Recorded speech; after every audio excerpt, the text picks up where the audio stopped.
Welcome back to The Thin Wire, the channel that explores the moments in military history where the line between victory and disaster, between genius and insanity, was thinner than a razor. In the crucible of combat, every shot counts. Ammunition is life. A wasted shell is a betrayal. A gunner who can't make his first shot count is a liability, a ghost that can get his entire crew killed. The doctrine is clear. Aim for center mass, aim for the weak points, use the right shell for the right target. But what happens when the target is impossible? What happens when the book says you can't win? What happens when the only chance you have is to do something so unorthodox, so wasteful, that your own crew, your own commander, thinks you've lost your mind? Tonight, we're telling the story of one such man, a tank gunner in the frozen hell of the Battle of the Bulge, a man who was ridiculed, who was screamed at, who was told his bright ideas were nothing but a waste of precious ammo. He was a man with a wild, desperate theory, a theory based on a one-in-a-million battlefield rumor. And when his crew, his tank, and his entire platoon were staring down the most feared predator on the battlefield, the German Tiger, he had a choice: obey his orders, fire the useless shell he was told to fire, and die, or take the one wasteful shot that he believed, in his very soul, was the only thing that could save them. They said I was wasting ammo, but that one shell made the Tiger vanish in smoke. Before we climb into that turret, I need you to do your pre-combat checks. First, if you believe these stories of the unsung, the mavericks, and the desperate innovators deserve to be told, hit that subscribe button and ring the notification bell. It's the best way to support the channel. Second, give this video a like. It tells the algorithm that this history matters. And finally, drop a comment down below. Let us know what country and city you're watching from.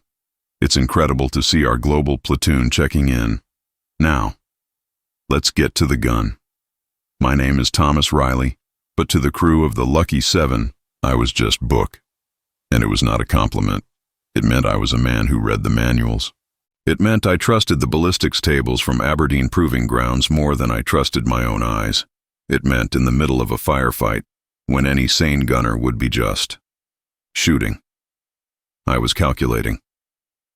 And in the frozen, muddy hell of the Hurtgen Forest in December 1944, calculating was just another word for slow. Slow was just another word for dead. My tank commander, Sergeant Grillo, was the exact opposite. He was a man of pure, uncut animal instinct. He was a natural, a tanker who had been born in the turret, a man who could smell a PK-40 in the trees from 500 yards. He'd been fighting since Normandy, and he'd lost 2 tanks and half a dozen men. He was a hard, bitter, brilliant man, and he hated me. He hated my book learning. He hated my theories, and most of all, he hated my obsession with high-explosive shells. To Grillo, the world was simple. You see a man, you use the cokes. You see a building, you use he.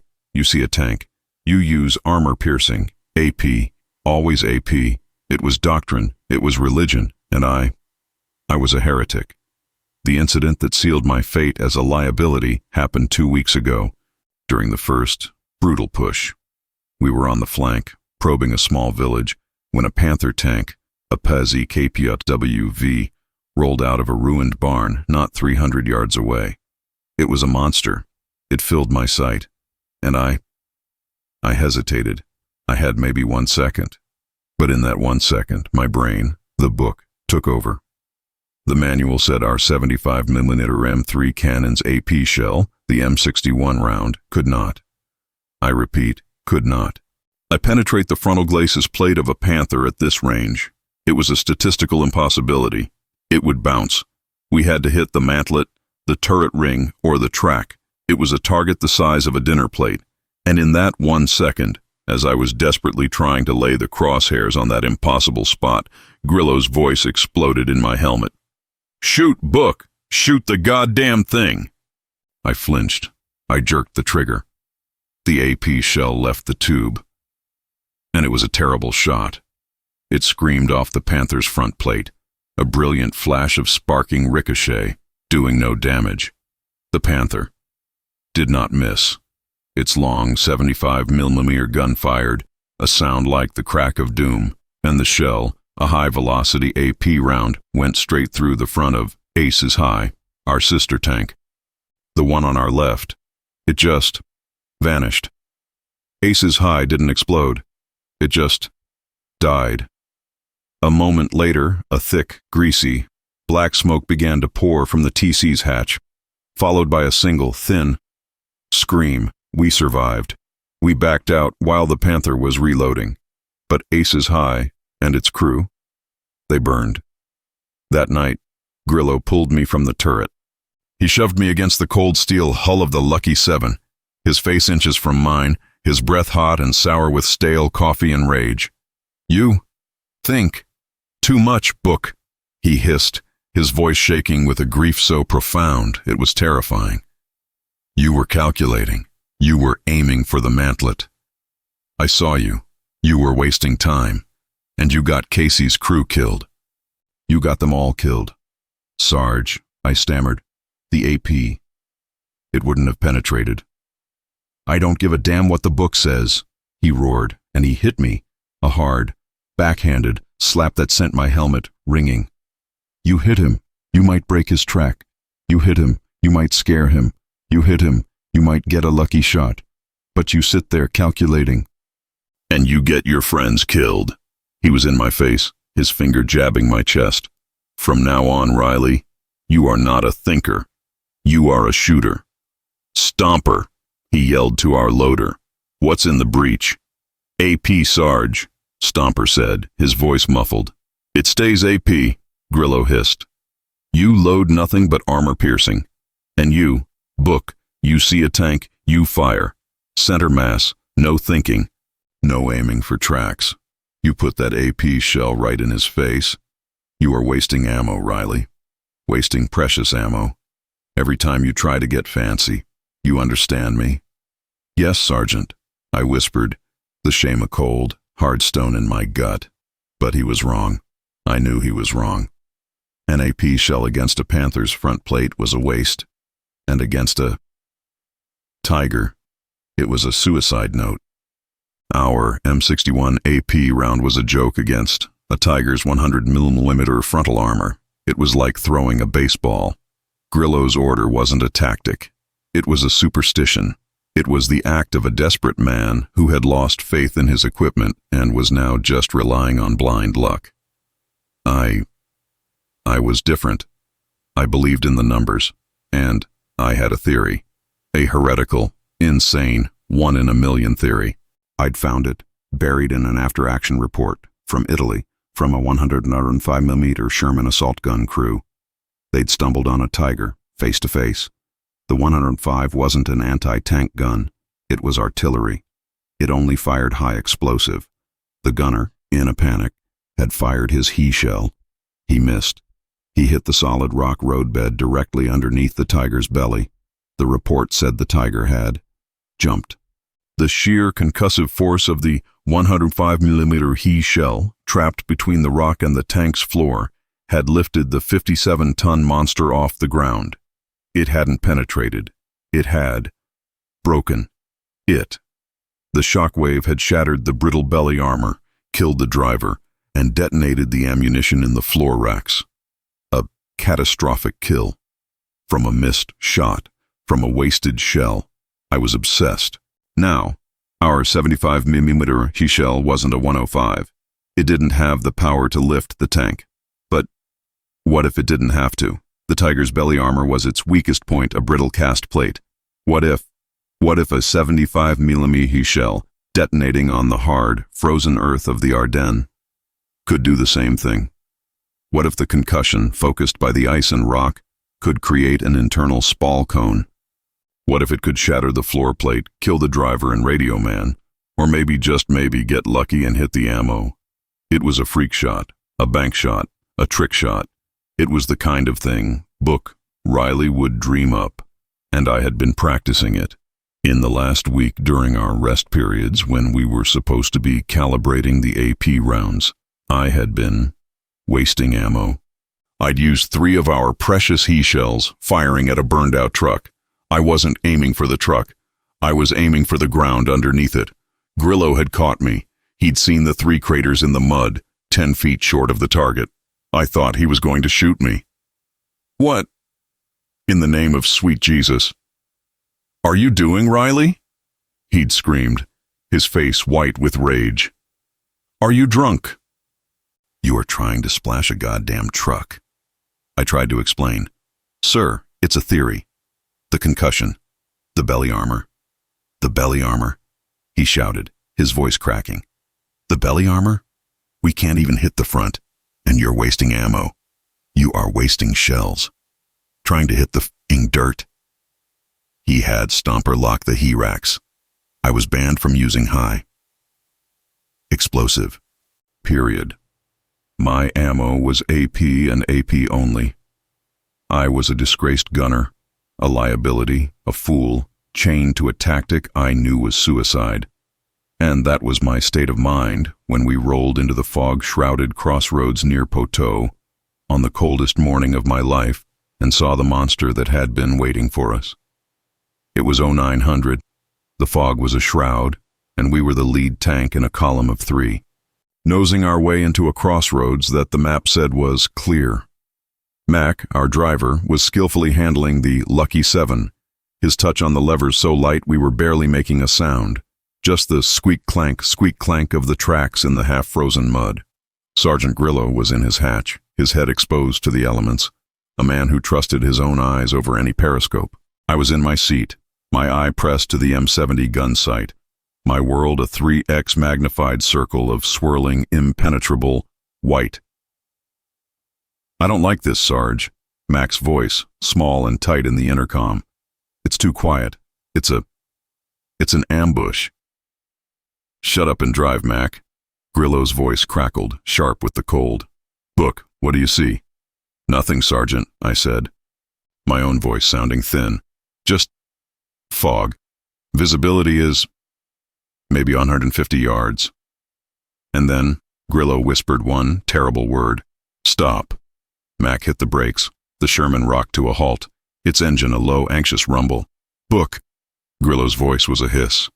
Traverse right, slow. You see that? That shape in the trees? At 2 o'clock, I put my hands on the traverse.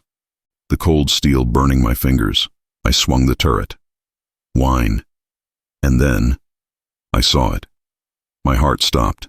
It wasn't a shape. It was a wall of dark, mottled, Zimmerit-coated steel, a wall that was too flat, too square, too big.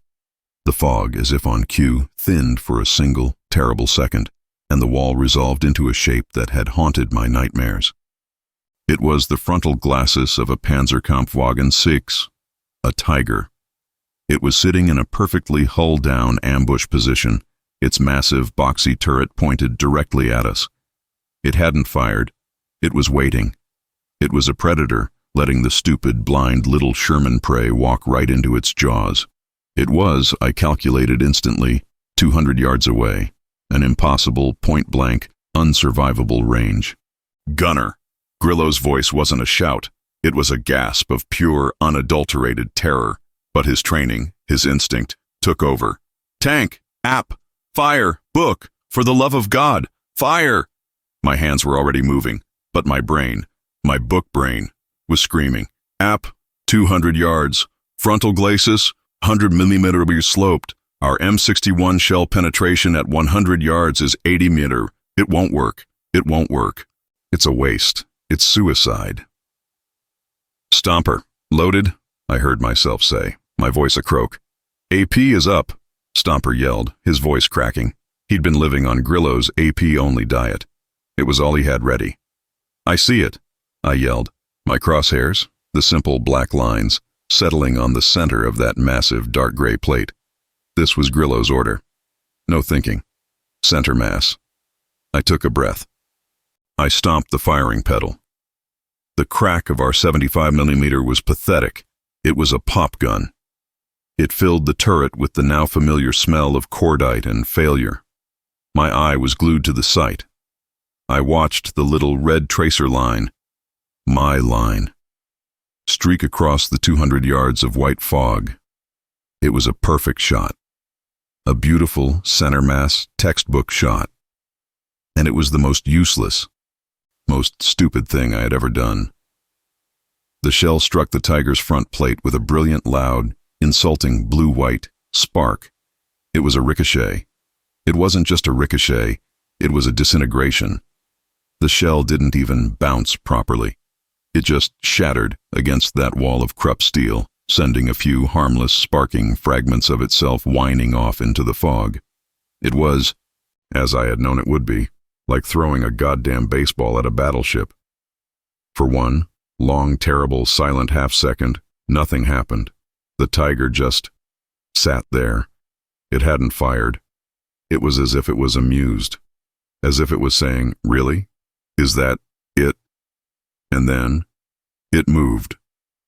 The long 88mm cannon, a gun that looked as long as our entire tank, a gun with a double baffle muzzle brake that looked like the mouth of hell, dipped. It dipped just a fraction, and the turret, the massive 12-ton turret, began to turn. It was not a fast movement. It was a slow, hydraulic, majestic, terrifying grind. It was the sound of a castle wall turning to look at you. It was turning, our way. "We're dead, Mac." The driver screamed, his voice a high-pitched shriek of pure terror. "He's on us, Mac! Reverse, reverse!" I'm trying! Mac yelled back, the transmission screaming as he slammed the levers. The tank lurched, its tracks spinning in the mud, but we were stuck, our belly high centered on a frozen rut. "We're stuck! Sarge, we're stuck!" Stomper. Grillo's voice was a panic I had never heard before. His instinct had failed him. His shot had failed. He was just a scared man watching the 88 come around. "Reload! AP! Hit his gun! Hit his track! Just hit him!" Stomper was already fumbling with another AP round, his hands shaking so badly he dropped it, the heavy shell clanging loudly on the turret floor. The sound of that dropped shell was our death knell. The tiger's gun was at 1 o'clock. It was almost there. We had maybe 5 seconds to live. "No!" I roared, the word ripping out of my throat, a sound of such insubordinate fury, it shocked even me. "No more app, it's a waste." I hit the intercom switch, locking out Grillo. It was just me and Stomper. "Stomper!" I screamed at him, my voice raw. High explosive! Now!" Stomper was frozen, his eyes wide, caught between his sergeant's last order and his gunner's insane one. "What? Book! Sarge said! Sarge is wrong! We're dead! Give me he!" I was already cranking the elevation wheel down, my crosshairs dropping from the tank S-hull to the frozen rocky mud underneath it. He. "What are you doing, Riley?" Grillo was screaming, his voice muffled because I'd locked him out. He was beating on my back with his fist. "You're wasting ammo. You're aiming at the dirt. I'll have you shot." The tiger's gun stopped. It was on us. A perfect, black, hollow circle of death staring right into my gun sight. It was over. They were just taking their time. "Stomper!" I screamed, my voice breaking. A final desperate plea.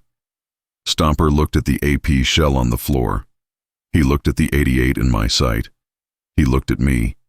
He made his choice. He didn't grab the AP. He spun, ripped the lock off the forbidden. He rack, and in one violent, fluid motion, he slammed a fat M48 high-explosive shell into the breech. "He up!" he screamed, his voice a prayer. "You're crazy, Book, you're crazy." "I know," I yelled back.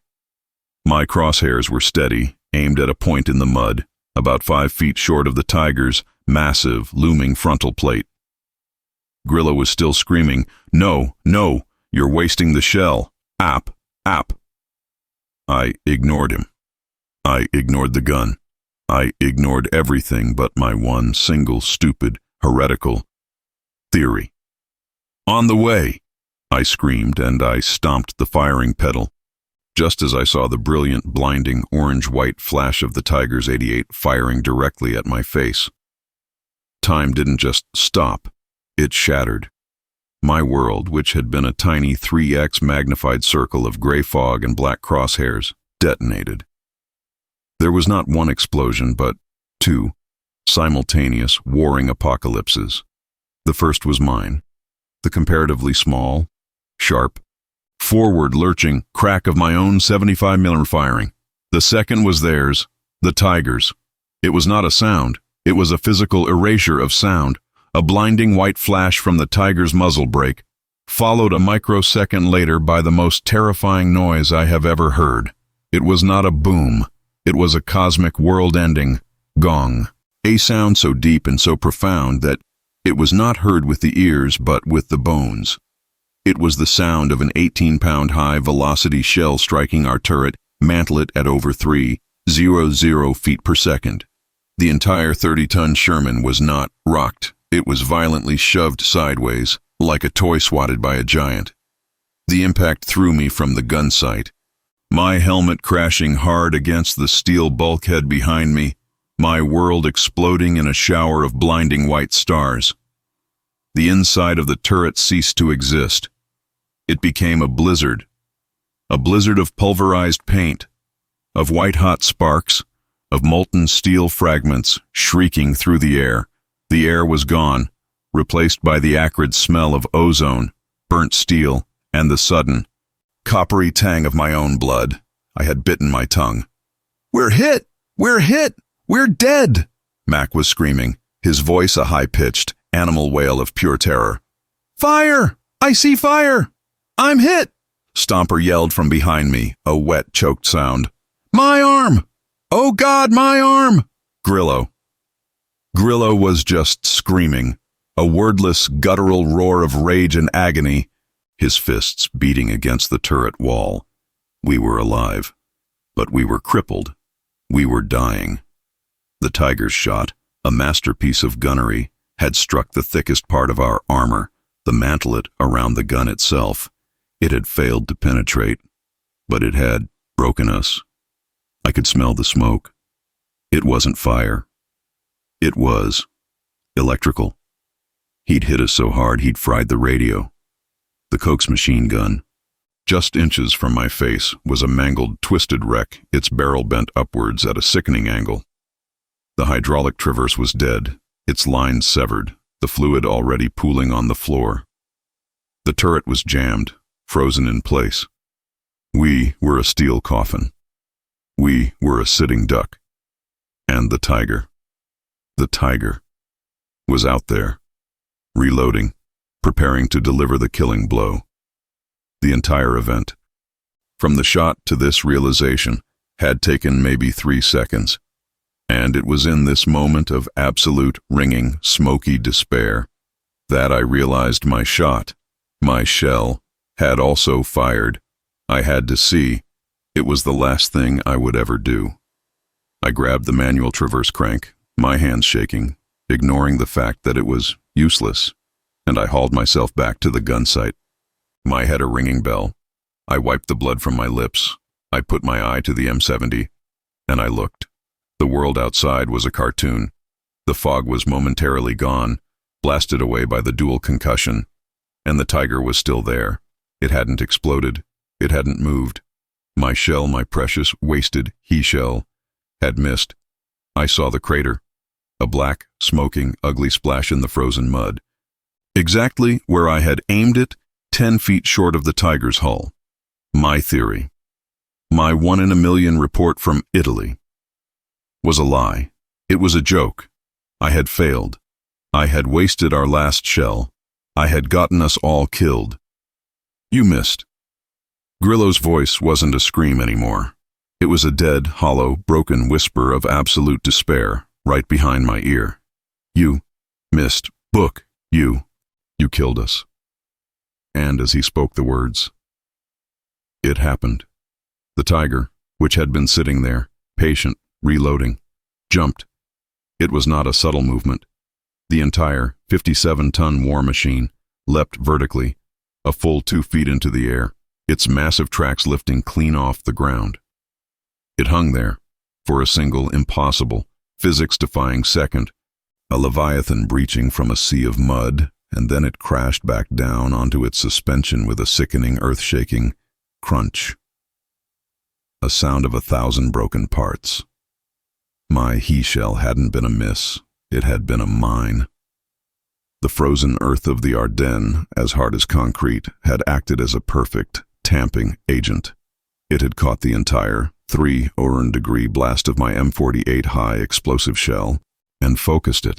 It had funneled that entire explosion, not out, but up. It had created a focused cone of pure concussive force, a giant hammer blow, that had struck the Tiger's one vulnerability, its thin 28mm brittle steel belly armor. The Tiger was still. Its 80mm gun, which had just fired, was now limp, its barrel sagging, its nose pointing down at the mud, as if in shame. It was dead. It was motionless, but it wasn't burning. What did you do?" Stomper whispered, his voice awestruck, his hand clamped over his bleeding arm. You broke his gun?" "I don't know," I breathed. I hadn't broken his gun. I had concussed him, the shockwave, the spall, the report from Italy. It killed the crew. The blast had come up through the floor, turned the inside of that tank into a spall cone, and killed them. The driver, the radio man, the gunner, the loader. They were all dead, slumped over their controls, killed by a shockwave that hadn't even scratched their outer armor. I had created a ghost tank, a 57-ton tomb, its crew dead inside. "He's still there," Grillo yelled, his panic returning. "He's faking. Reload. Reload! Stomper, get a shell in the gun." "Sarge," Stomper gasped. "I'm hit. I can't lift the AP. My arm is—" "He's not faking, Sarge," I whispered, my eyes still glued to the sight, my mind running 1,000 miles a minute. He's done." And as I said it, the smoke started. It wasn't the smoke of our hit. It was a tiny, thin, almost polite wisp of gray smoke, curling up from the commander's cupola. Just a little puff. Then another from the driver's viewport. Then a third from the seam of the turret ring itself. My theory. My other theory. The ammo in the floor racks. The shockwave hadn't just killed the crew. It had cracked the casings. It had started a fire. "Mac," Grillo ordered, his voice still tense. "Try again. Get us out of here. I don't like this." "I'm trying, Sarge," Mac screamed, the engine roaring and whining, the whole tank shaking and lurching, but not moving. "We're stuck. We are stuck." "Sarge," I said, my voice a cold, calm thing I didn't recognize. "Stop. Mac, kill the engine." "What?" Grillo screamed. "Are you insane? He's gonna shoot again." "No, he's not, Sergeant," I said. "Just watch." I had his attention. The screaming stopped. The sound of Mac's struggling engine died. And in the cold, ringing silence of our crippled, smoking turret, we all just watched. We watched the Tiger. The thin wisps of gray smoke were no longer wisps. They were turning yellow, and they were getting thicker. They were starting to pour, not curl, from the hatches. A low, faint, hissing sound reached us, like a giant, wet log being thrown on a fire. "What's that sound?" Stomper whispered, his face pale. "That," I said, my heart hammering with a terrible, cold vindication, "is the propellant. Cooking." And then it happened. It was not a Hollywood explosion. It was a vent. A sudden, catastrophic whoosh! A solid jet of white-hot flame, a blowtorch 100 feet high, erupted from the commander's hatch, a pillar of fire that shot into the gray sky. The pressure inside that tank had become so immense that it had vented. Its own cremated self. The Tiger was no longer a tank. It was a blast furnace. It was a chimney. The internal fire was so hot, so violent, that the zimmerit paste on the outside began to blister and catch fire. The paint just vanished. The steel plates of the turret, in my gun sight, began to glow. They were glowing a dull, cherry red, even in the daylight. The Tiger wasn't just on fire. It was being unmade. It was vanishing. It was disappearing in a pillar of its own smoke, a pillar so vast and black it blotted out the sun, a funeral pyre that was a beacon for the entire battlefield. We sat there, crippled, deafened, our radio dead, our gun jammed, our loader bleeding. We were stuck in the mud, and we were alive. We were alive, staring at an impossibility. Mac was just muttering, "Oh my God. Oh my God. Oh my God." Saint Stomper was just laughing. A quiet, hysterical, pain-filled giggle. "You did it, Book. You crazy son of a bitch. You hit the dirt, and you killed it." And Grillo, Sergeant Grillo, he was silent. He was staring at the inferno, his hard, veteran's face a mask of awe. He slowly reached up and touched the massive, puckered, smoking scar on our own turret. The place where the 88 had hit us, the place that should have been our tomb. He looked at the deadly, bounced shot. Then he looked back at the Tiger.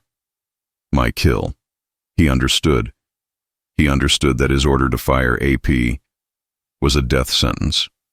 He understood that my insane, wasted shell, my cartoon theory, was the only thing, the 1 in a million shot, that had saved our lives.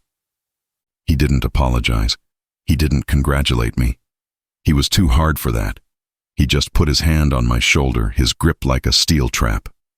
"Book," he whispered, his voice a raw, broken rasp. "What?